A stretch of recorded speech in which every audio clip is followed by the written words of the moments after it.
Oh my goodness, y'all. Wow. Let's review The Five Bloods.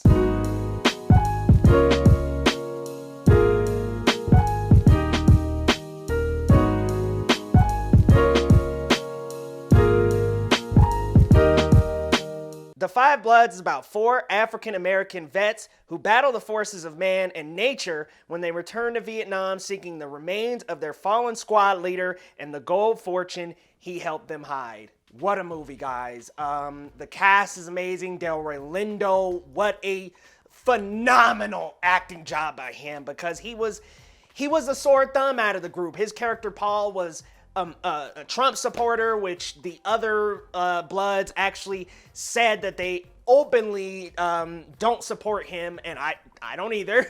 But he sticks out like a sore thumb because he is the one that supports Trump. He's the most harsh. I would say he's the most battle torn, and he struggles with his PTSD and isn't talking to anyone. And we kind of see that build up through the film, but Delroy Lindo plays this role so incredibly well. And the chemistry he has on the screen with Isaiah Whitlock Jr. and Mark Peters, Norm Lewis, and then you got new guy Jonathan Majors. And oh my God, what a cast, what a movie. Guys, I am... You know how you feel at the end of a Spike Lee film when you walk away and you're just your mind is blown away. The messages that he brought out in this film, like, this is a conversation that we don't explore enough. Black vets. And the thing is, there was a statistic dropped in the movie that 11% of America at the time was black, but 32% was in the Vietnam War. And that, or 32% in the Vietnam War were black. And that, to me, just opens up this entire conversation about black vets and how they were thrown on the front lines and how they were thrown to fight the battles of the white man. This movie was absolutely incredible. The music selection was great. He used Marvin Gaye's What's Going On. I thought that was a perfect soundtrack to this entire movie. And it wasn't just What's Going On in the song. It was pretty much, he used almost the entire album. I mean, he used about 4 or 5 songs from the album to lead the story along. But you get this great dynamic in the group of the four Bloods who still survived. And then what's so profound is that we get these flashback sequences that go back and forth between the present and the past. And the flashback sequences are in a 4:3 aspect ratio.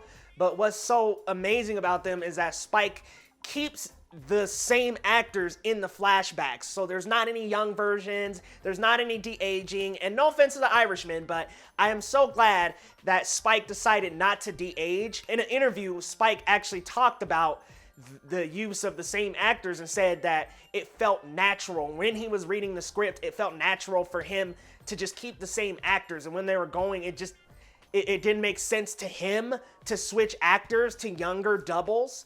And I just thought that was so profound, and it was such a creative and a refreshing choice that I loved it. I mean, I love this movie. It opens up a conversation that hasn't really been had, if you will, and it also ropes it and ties it back into present day issues that we're still fighting this war, you know. And what's crazy is we get these themes of war throughout the movie, but we see that the war is not only in Vietnam. The war is also back home, because there's a profound scene in the movie where the Five Bloods are listening to a radio, and it's a flashback, and they hear about the death of Dr. King.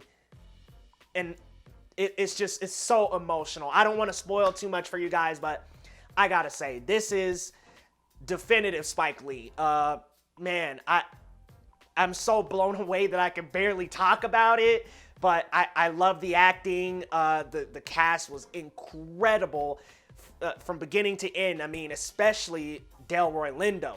Like, he played this hardened, really battle-scarred soldier that was on edge for most of the movie. We could feel it, and then you see the consequences later on. Again, I don't want to spoil, but his acting was absolutely incredible.